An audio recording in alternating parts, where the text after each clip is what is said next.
welcome to another episode of the Pain Free Running Podcast. Today we're going to start a little bit of a new segment. So alongside the kind of longer episodes that sort of 40-50 minutes long, where we tend to get guests on and things like that, I'm now going to introduce some sort of shorter segments that are focusing on just quick tips and advice to help you with your running, whether that's training related, injury prevention related, strength training, all that good stuff. So we might as well kick straight off with it. The first episode, what we're going to look at today is some ways to build endurance, so some simple concepts on how to build endurance, and then just a quick chat on why you should include an off-season in your training. So endurance, obviously that's kind of the sort of the main term that a lot of people know and understand when it comes to running. To be better at running, we need good endurance. We need to be able to run for long periods of time, and obviously being able to maintain sort of faster paces for longer periods of time to help us get better times on our races. So what I want to talk about is just a few simple ways to improve that endurance, and we've got to remember that for a lot of people, their limiting factor is their endurance. So these workouts are quite important to make sure you have within your training. A lot of people think that just running faster frequently is going to be the best way to make them run faster overall. However, a lot of people tend to struggle to hold certain paces for a longer period of time, which shows that they have a lack of endurance or speed endurance. So that's what we're going to focus on being able to develop today. So just going to go through 3 different methods. The first one is super straightforward. All you're looking at doing is increasing your weekly mileage. Alright, so I've talked about this previously in terms of making sure we do that gradually, but as a kind of low-hanging fruit option to improve our endurance, we want to improve our total volume of running.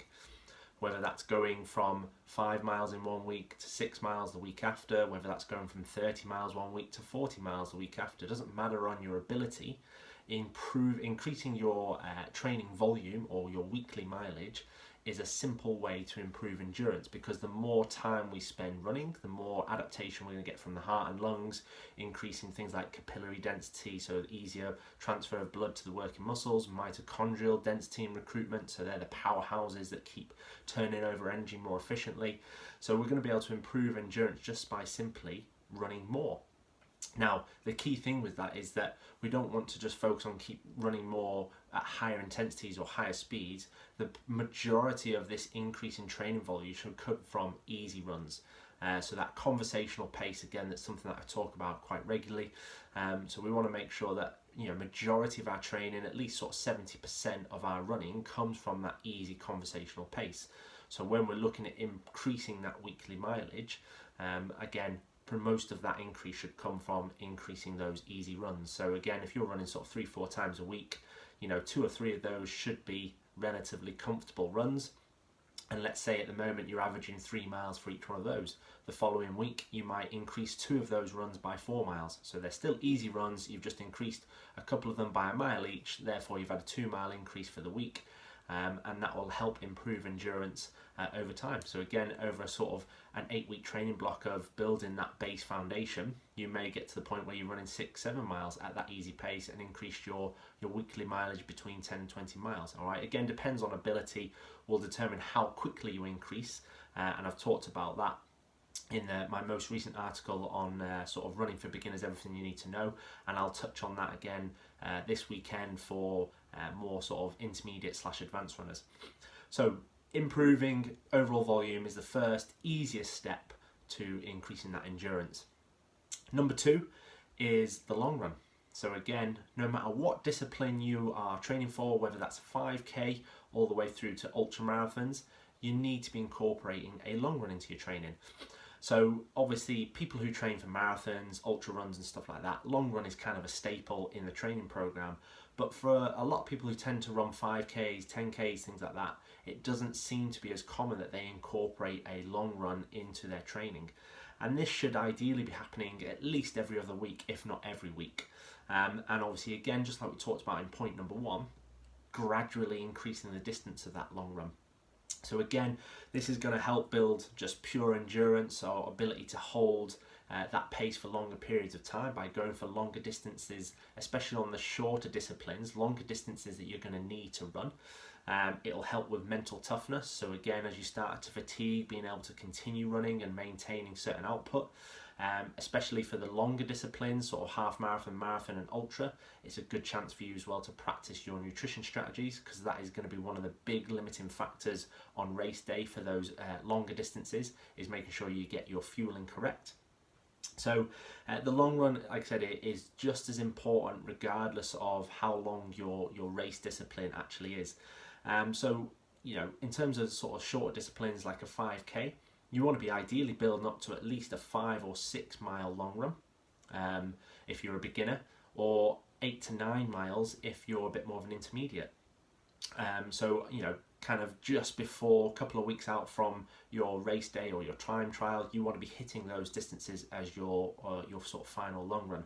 If you're looking at the 10K disciplines, 10 to 11 miles is a good place to aim for as a beginner, and 15 to 16 miles is a good place to aim for if you're a bit more sort of intermediate / advanced. So again, building up way more than what you need to for your actual race distance is going to give you a huge amount of endurance and capacity to then really work on building that speed on those shorter races, and obviously those tempo runs, those intervals, things like that. It's going to allow you to recover quicker between those intervals. It's going to give you a lot more resiliency in the legs. It's going to get you used to kind of being a bit more uncomfortable for longer periods of time, which is only going to serve you well for those shorter runs.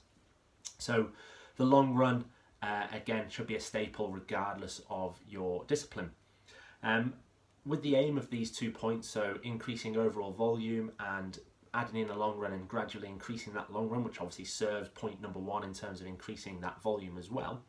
The whole point of those, in terms of the main adaptation we're looking for, is to reduce the build-up of lactate in the blood.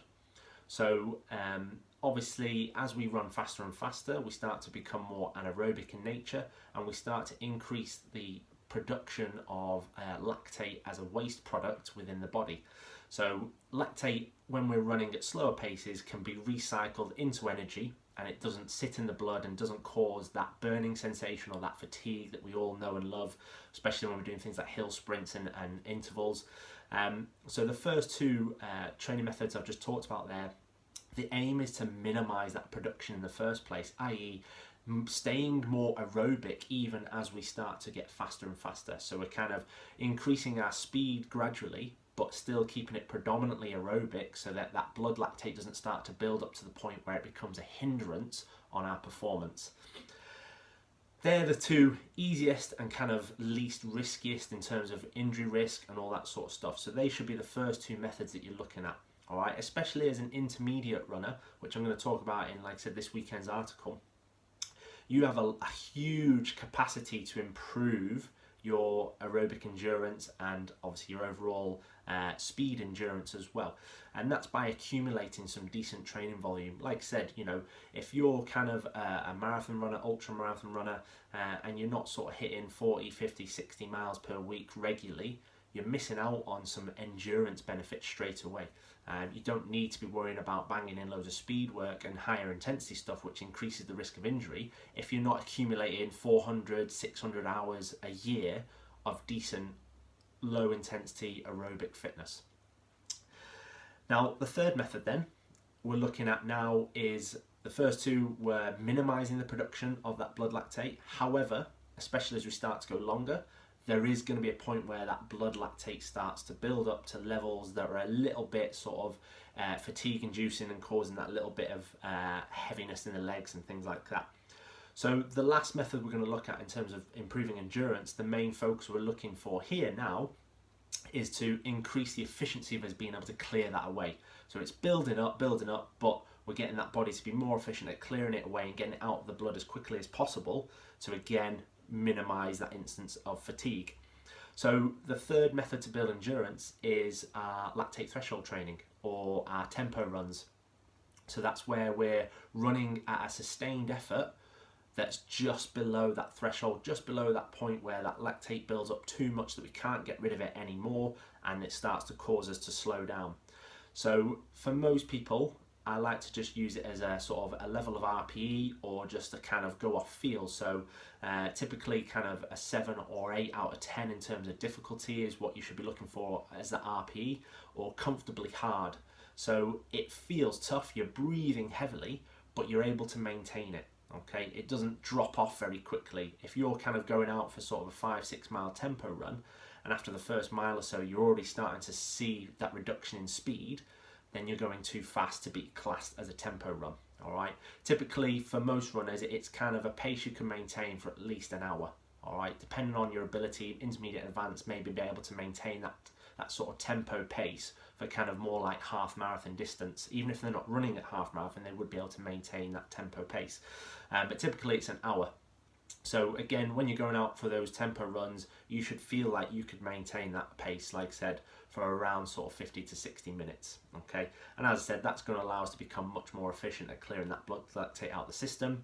But because we're working at higher intensities, higher speeds, obviously there's a little bit more risk of injury.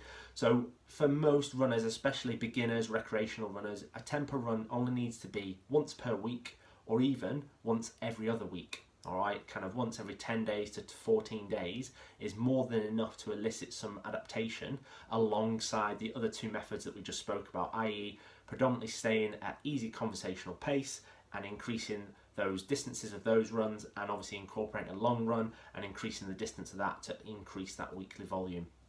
So unless you're kind of, like I said, the top end of your sport, then you don't need to be worrying about hammering yourself to death on the tempo efforts and the faster efforts, unless you've truly maximised your endurance, which, like I said, for a lot of runners, if they aren't hitting those real high levels of hours per year, as I said, 400 to 600 as a kind of minimum, then there's still more you can get from your endurance before you need to worry about that speed work.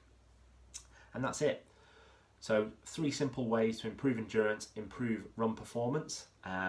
Like I said, you probably are incorporating some of it into your training already, but again, it doesn't need to be more complex than that. Also remember to keep on top of your strength training alongside that, because again, that's going to help improve your ability to withstand that increase in volume as well. Obviously, as we increase volume, it's going to place more demand on our soft tissues, our ligaments, tendons, joints, things like that. So strength training is going to be a way to offset that kind of increase in impact forces and duration that we're dealing with those impact forces. So again, make sure you're keeping your strength training at least a couple of times a week. And yeah, just increase gradually over time. Like I've talked about, you can use things like the 10% rule as a guide, all right, i.e. increasing your weekly mileage by 10% per week.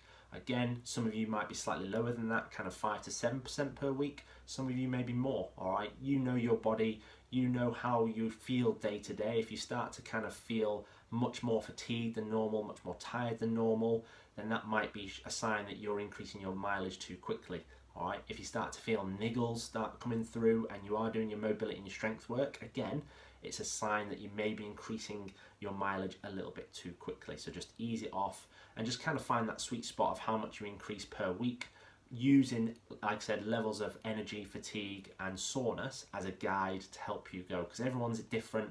There's no kind of set number that we need to be trying to follow. So hopefully that gives you some good ideas of building endurance. As I said, what we're going to move on to now then is talking about off-season.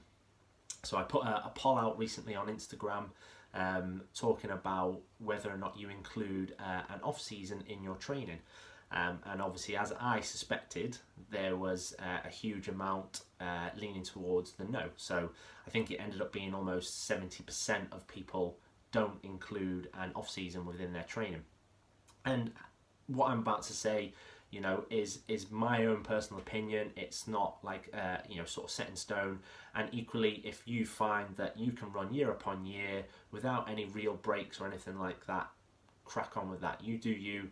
If it works for you, great. However, from my experience of coaching a lot of runners, a lot of them tend to suffer with lack of motivation, burnout, obviously injuries, things like that, which accumulate from doing too many races, too much training, too much higher intensity running, not enough recovery, and not adhering to gradual increases in volume like I spoke about just before with the ways to build endurance. So an off-season is a great way to focus on something else, Still build fitness, but without the sort of the high impact nature of running.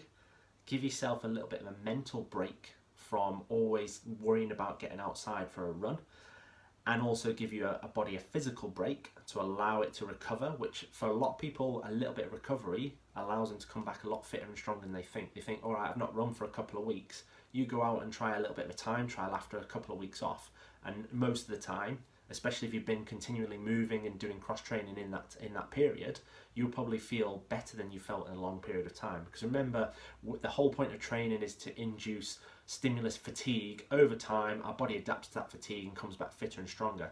But remember, there's a finite point to where that becomes a negative, i.e. we're doing too much training, we're not recovering in time, and we're actually doing ourselves a disservice and potentially going backwards in terms of our performance. So an off season is a great time to allow the body to just have a little bit of rest, mentally and physically, and just step away from running. Now, for me, the off season, a great time to do that is around sort of the back end of winter.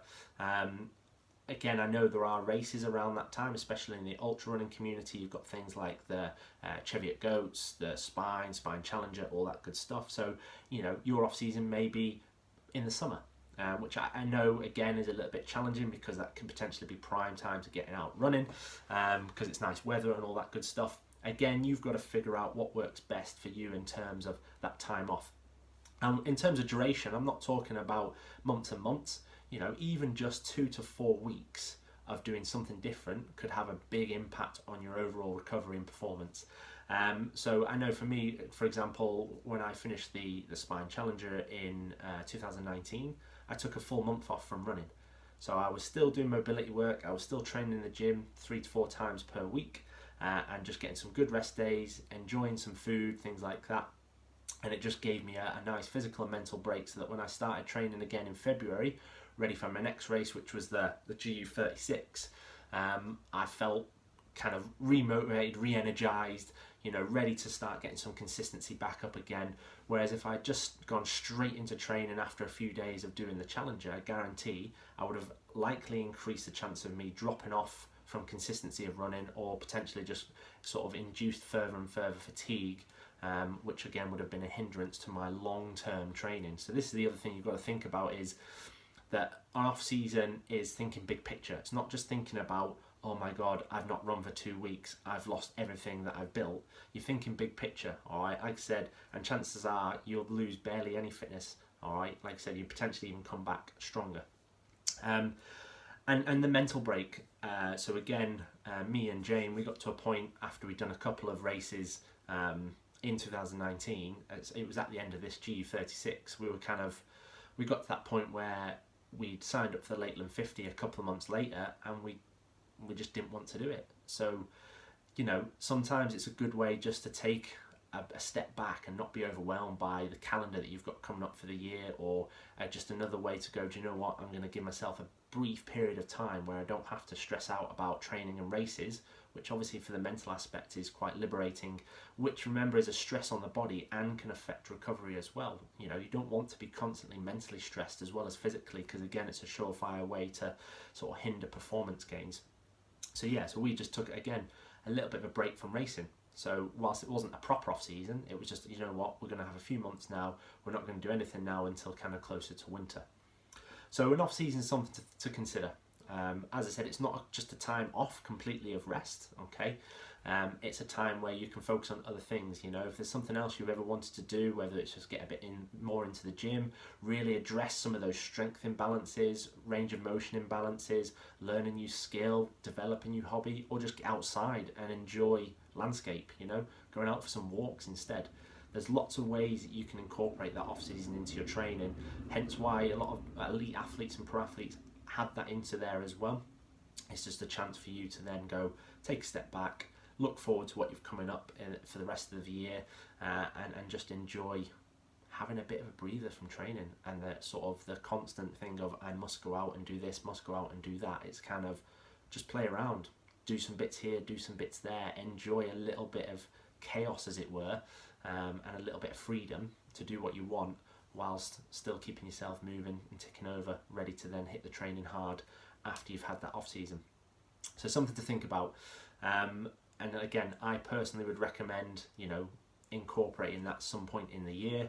As I said, depending on your race calendar will obviously determine when you put it in. Like I said, the reason I suggested kind of winter time or late winter, that's when it's obviously dark, cold, wet, things like that. So the hardest time to be disciplined and keeping that consistency going. So it's a logical time to go take away that stress and go, let's just do some other bits and pieces for a few weeks. And then once the weather starts to get a bit better, it starts to get a bit lighter, then I can get back to my running. So yeah, something to think about. Let me know what you think. All right, let me know if you do incorporate an off season. Let me know if you've got any questions on the 3 ways to build endurance. Remember, if you sign up to my newsletter, you get the Prehab for Runners free ebook and the 21 tips to successful running ebook as well. This weekend I'll be releasing a new article which will be running for intermediates, everything you need to know, so building upon the last week's article which was running for beginners.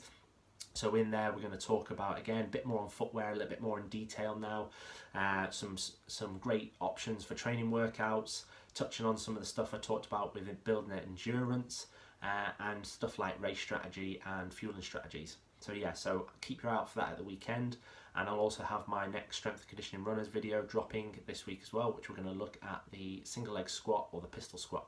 All right, so keep training, keep staying injury free. All right, and get in touch if you need any help at all, guys.